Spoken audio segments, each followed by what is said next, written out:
Hi everyone, my name's Josh, I'm 26. Welcome to my channel, my show, my life really.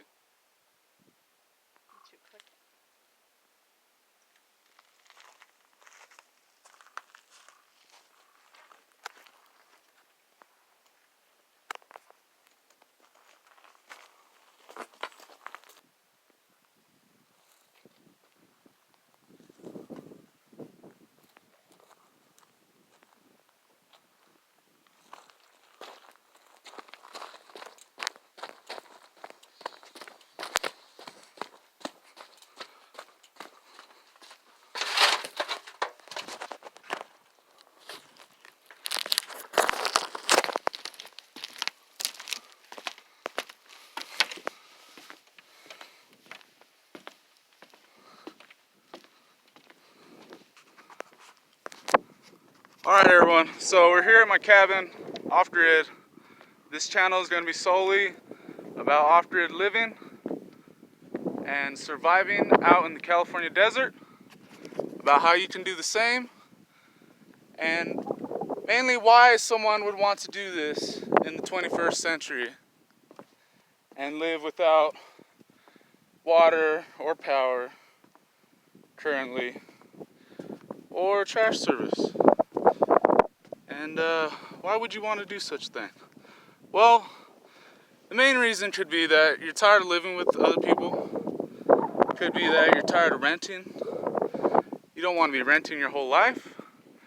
Maybe you'd like to own a house before you turn 40 years old. And maybe you just want to get away from everyone. As you can see, this is my view.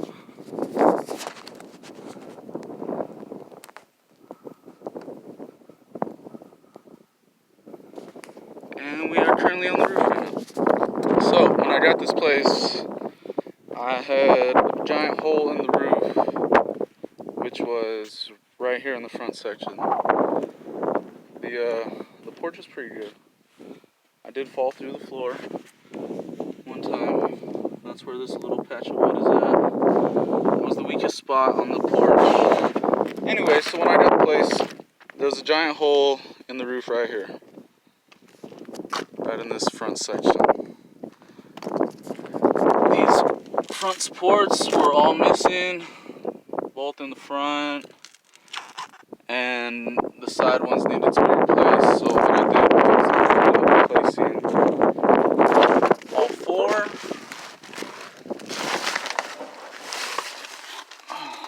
Were my view. And I added a few supports going down just to make it a little bit stronger.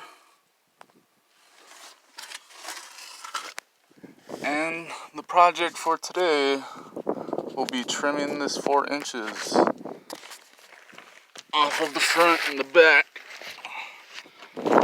That way I can cover this whole roof with tar and proceed to the next step. The next step after that is installing this thing called flashing. Now, it should be known that I'm not a contractor yet, and so take my advice with a grain of salt. I'm not here to give legal advice or anything like that. So, project for today, trim the roof. I put this whole roof on. It's probably about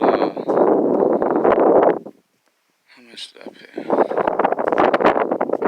It's at least $400 for this plywood.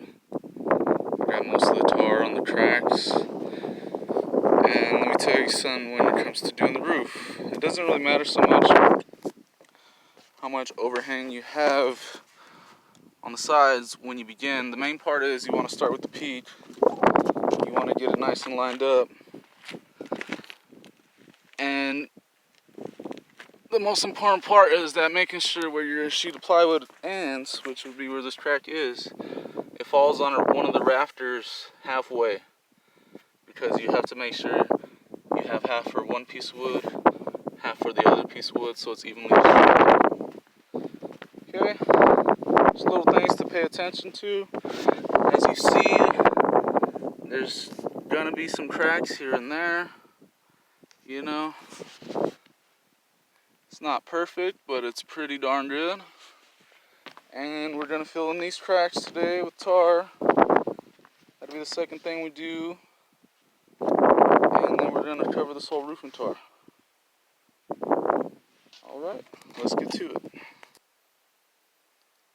So, we'll get back to the roofing for now.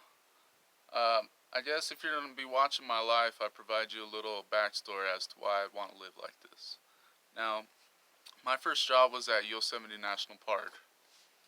Yosemite. And it was there that you start off living in kind of like a tent cabin, which is a wood frame, canvas tent, you know, and you can end up living through that through the winter if you have a heater with you. So having that pop-up that you might have seen in the video earlier is not much different from how I was living back then. Basically, I moved to Yosemite, my first job, highly recommend it, and it taught me a lot about construction, working in maintenance, and living sustainably, and just enjoying the great outdoors. So, this is my home. It is a very tiny cabin, 408 square feet to be exact. The roof ended up being 706 square feet. So, that was the most important thing. It's been a race against time to get this thing together, you know, on and secured before winter. So that's what I've been doing. I'll take you inside a little bit. You can see my workspace. Cleaned it all out. You know, I got tools here and there. All my tools in here. So I chose this place because the bones were good and it gave me a lot to work with. So I need to seal it up a little bit. I plan on redoing all the inside and the outside walls. But for now, the main thing is getting this roof done before winter time. So, even got me a shower. Just waiting to be set up. So here's the inside. So what would you need to get started living this life? Well, you have to really enjoy camping, enjoy the outdoors. You're gonna need something like this pop-up right here. Now it gets real windy out here. We're on the backside of Big Bear, east of Hesperia. We're in Lucerne Valley, but we are very close to the mountain that is Big Bear. So this is just kind of walking around. I do have a water tank out here. Need to get that trailer fixed up, haul some water out here. Alright, so how do you buy a little cabin in Lucerne Valley? Or anywhere out here in the California desert and go off grid? Well, aside from really wanting to do it, you have to be planning to do it for a while.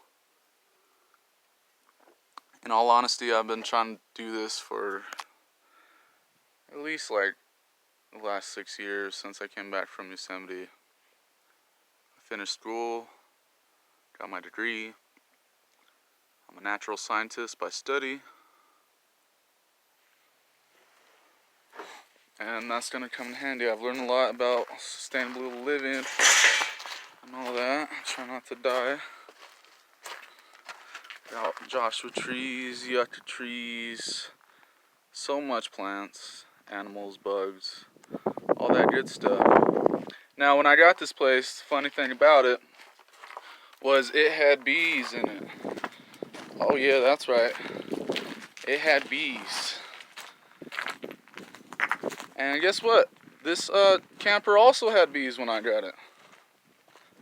That was part of the reason why I got it pretty cheap. Now the bees were hiding in this hole and I had to take apart this whole front section. I removed the bees, I saved them, vacuumed them up, relocated them, You know, save the bees. That's what it's all about. Got some honey out of it. But anyway, so I fought bees twice now. I've been stung a bunch of times. Middle of my forehead, tip of my nose, stung through the bee suit. Anyway, this is where the bees were located. They were all in this front section right here. Let me just kind of turn it. Right here next to the front door. The front door was boarded up. Some of these windows were not. Most of them have these old school like closure things on them. But the ones that didn't had to be boarded up for now. So I get some windows in here. It's just a little bit at a time, you know what I mean? If you want to live like this, you do have to have a full-time job. You're gonna need like a camper or something for the meantime. And you're gonna have to know how to use some tools. You know, I've been using tools for a long time, working on stuff, dirt bikes, whatever, cars, a little bit of everything really. But not strictly mechanical. Yeah, so you need a full-time job. You have to really want to do this. You have to be planning on it for years. You're gonna need to save up like about at least $3,000, and you're gonna have to have a good credit score. When I applied for this place, my credit score was 695, and I got approved for a loan from Citizens Bank. I'm not sponsored by them in any way. I'm just kind of showing my appreciation for them giving me my loan. It's going to get paid back. And, you know, so with Citizens Bank, you can apply for a loan and get like pre-screened without it being impacted on your credit score.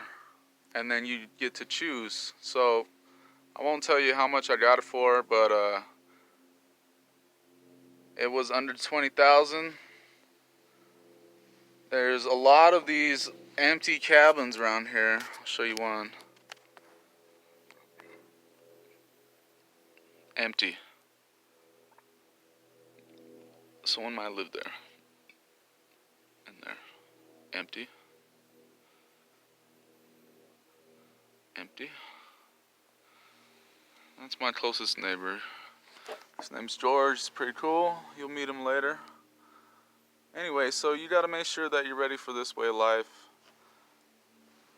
You're gonna have to have some money saved up. They didn't give me the full amount I needed.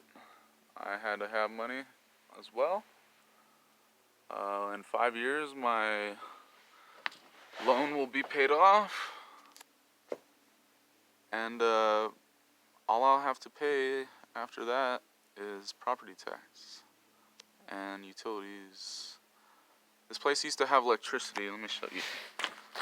It used to have electricity, but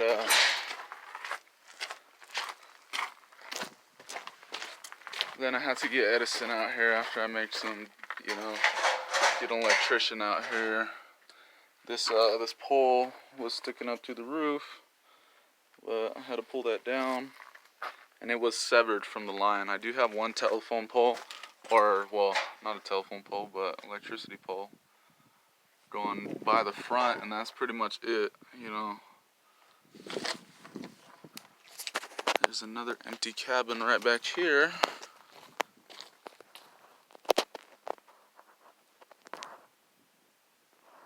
So there's a lot of cheap land out here. If you can start from scratch, you know, rock on to you. But this place had most of the hard stuff done already, which would be the foundation, the permitting. The bones were good. I had to replace a couple of these rafters on the inside. One was gone completely. Okay. One was gone completely, and another was rotted out pretty much where the hole was right here. So I pulled one down and uses that as the template to cut the other one. It's a very simple setup, and you know, 24 pieces of plywood total for the top. 12 on each side.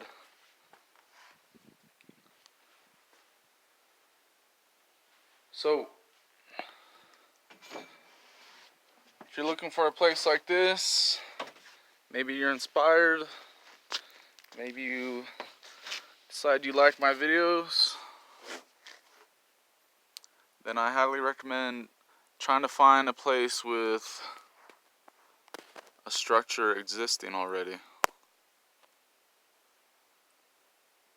because that makes it so much easier. I do have to redo everything: insulation, inside, outside walls, the roof. But hey, I didn't have to do the foundation, the framing. There's wires in the walls. I'll probably have to get them replaced. They're pretty old. This place was built in 1958. So, and since then it's kind of been decaying. The owner of this property used to also own the neighbor's property, and they spent most of their time and money on that place. Clearly, when I got this this place, it had linoleum all over the floor and a lot of rodent droppings. Disgusting amount. Definitely use dust mask, bleach, all that type of stuff. So I got it cleaned up.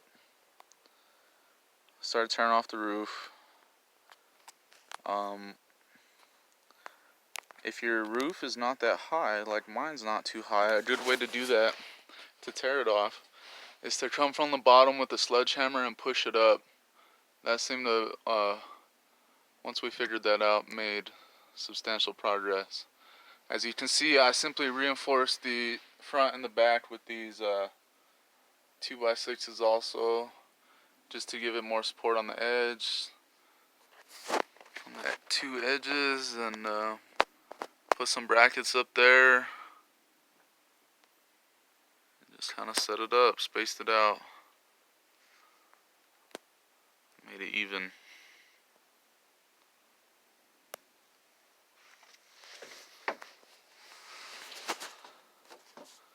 Alright, so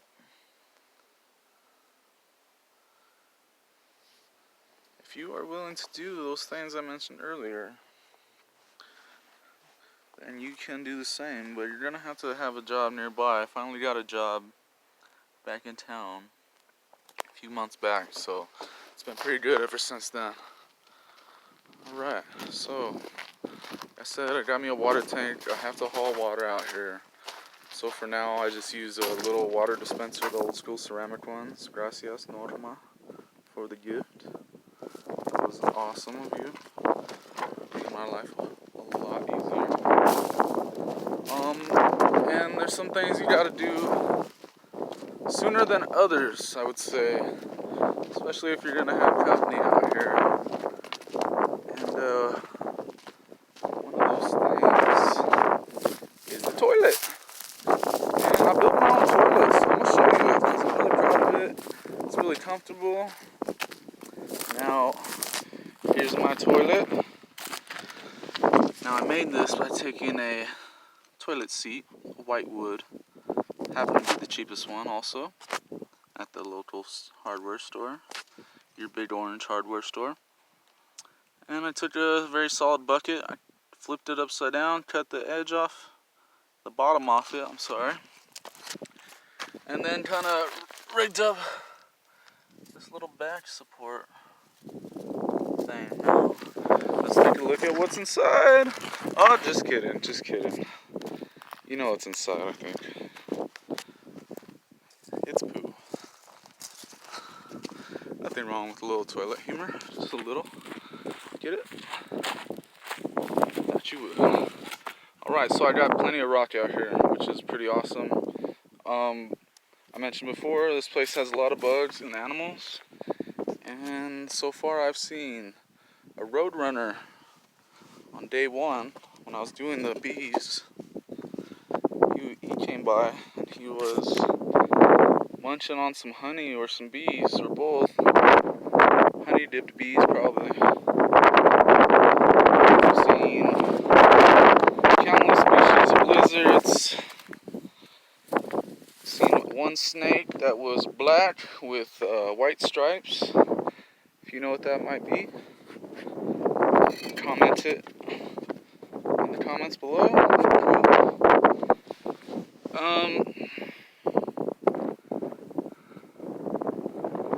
Tarantula, woodpecker.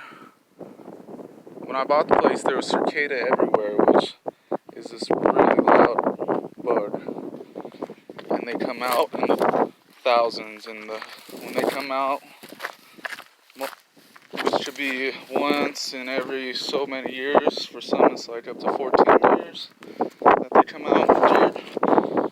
Other species, it's like 1 in 7, 1 in 4. So I'm not sure what mine are. I guess I'll figure it out, because I know when I bought the place.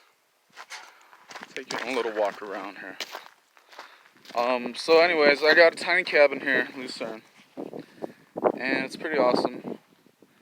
For now, I'm staying in the camper. I had to reinforce it, like I said, the high winds, so that way it doesn't get blown to death. The lot is 5 acres, so I got plenty of space.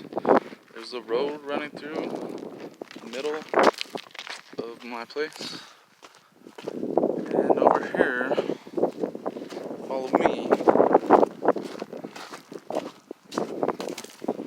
I got the garage. Oh yeah, check it out. The garage. Yeah, anyway, it's like huge. It's bigger than the cabin itself. I had to rebuild the whole thing. I'm thinking about using brick for the walls. Make it nice and strong so this never happens again.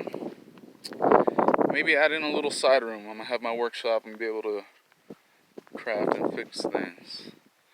Got a lot of spare wood. So yeah, I made my first dump run yesterday.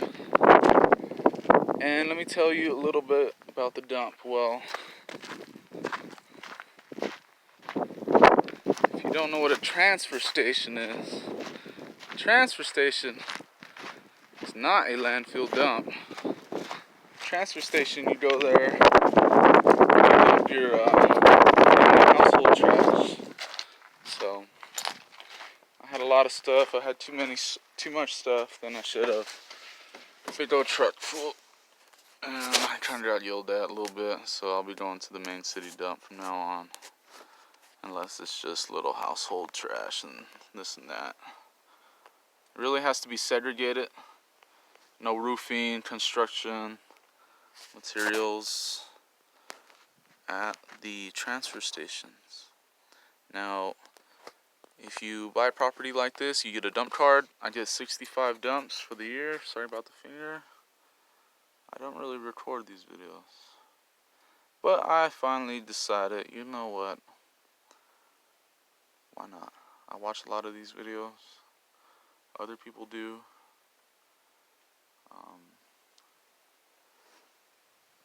So this is California Survival.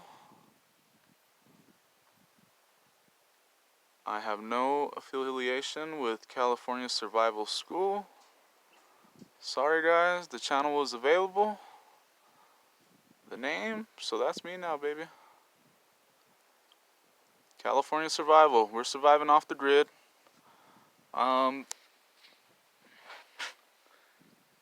Because it's just so peaceful out here. I think living closer to nature, things like that, is how people are supposed to be living. One of my favorite memories of Yosemite is sleeping in the tent cabin when it's raining. You hear the rain dropping on your tent, and it's very nice and cool, peaceful.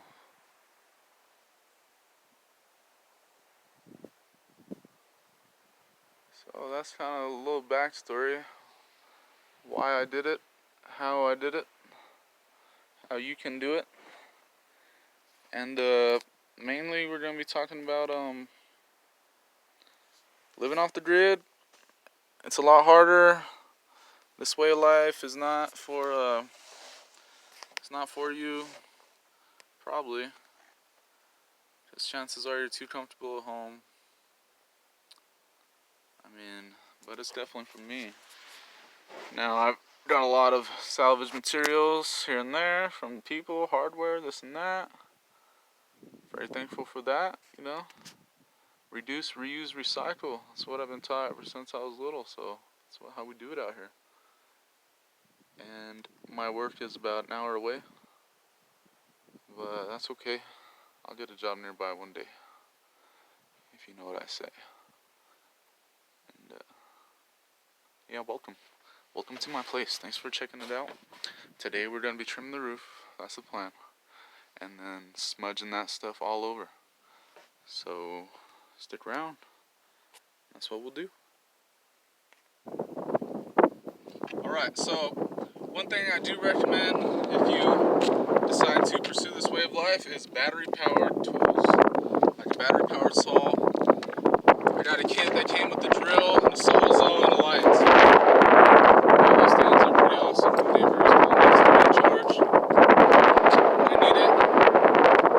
Aside from battery-powered tools, I have a generator. I got the biggest one I could get for the money. And it's really loud. Probably don't need one as powerful as mine. 7,500 watts. Just for tools. Yeah, you'll definitely need a generator.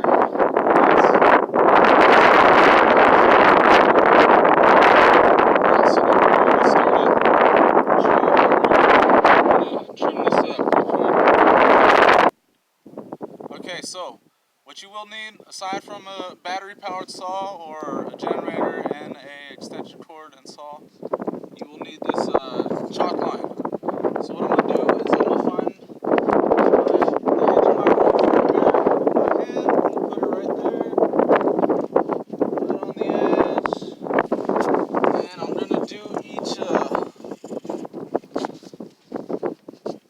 going to do each sheet of plywood by itself. So right here, where my nails are, that's where my rafter is. It's just a little bit outside that area. So another way to make sure that I'm cutting the right amount of wood that I have hanging off the edge right here is I'm going to use a ruler. I'm going to come from the underside of the lip. I'm going to get a measurement. This one's 4 1/4 inch right here. So on this screw, 4 1/4 inch from the edge, I'm sorry. So I'm just gonna mark that. That way I know when I get to this point, it needs to be 4 1/4. It's not the same length all the way down. It kind of varies in places, so that's why I use pencil and a ruler in addition to the chalk line. Okay, so now I'm gonna go ahead and do that all the way down each side. 3.5. You know, over 4 inches in some place, so it doesn't come out perfect. Don't expect it to. Ultimately, though, did a pretty solid job if you take a look out there. We're so off the grid that we painted a grid on the roof. You know what I'm saying? That's how we do it. Okay, so that line definitely lines up where it should be. Now I measured this. I have pencil marks going down to make sure. I snap my line, get a nice clean line, straight into the other one, and I just keep going down. Occasionally you have to roll this thing up to get more chalk on it. Where's that line at?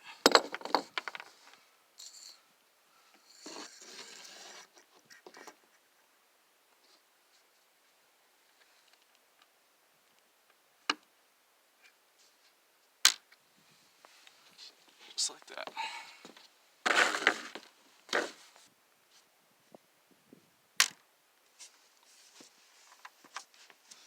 Alright, so now I got one side totally marked, ready to go. I'm gonna start cutting some wood. Okay, always be safe when you're near the edge of the roof, you know. Try to maintain low center of gravity. I'm gonna start from the edge to the peak just because it's easier that way. And I'm gonna follow my line all the way, so here it is.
Bad nail. Someone hit a nail that was off when we did the roof.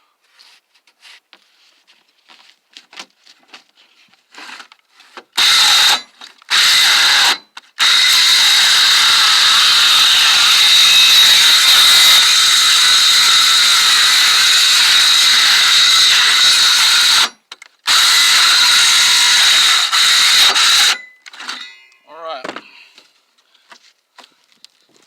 Come on out. See? Told you! Look at that bad nail right there. Well, you know, you gotta take free help where you can get it.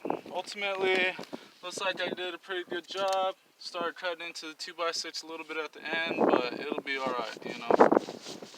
So now, brush it off with the broom, and I'm gonna continue on the other side, same deal.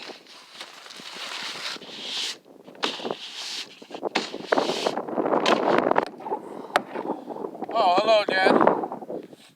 Sorry I wasn't able to record all this today. A lot of work, a lot of sticky business out here. If you take a look, we've been doing the tar all day long.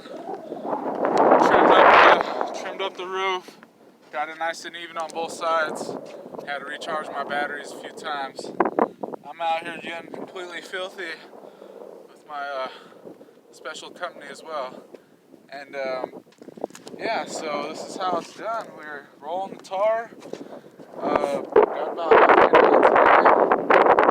almost the full 10 gallons of tar. There's not much to it really. Got a squeegee and a couple of these masonry tools. And just lay it on as you go. Stuff's really sticky. It's hardcore stuff. I started off with the Henrys and the cracks. It's more thin, more like paint. Started with the Henrys all the way around, and now we're going with the really thick tar.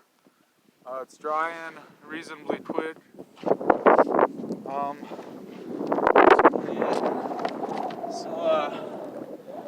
This is Josh out here signing off. Till next time, we'll figure out another project to do. I'm gonna try to do 1 or 2 videos a week. It might be like this, where the first video is really long and the second video is shorter. So if you like what I'm doing out here, like, subscribe, share, whatever, you know. And yeah.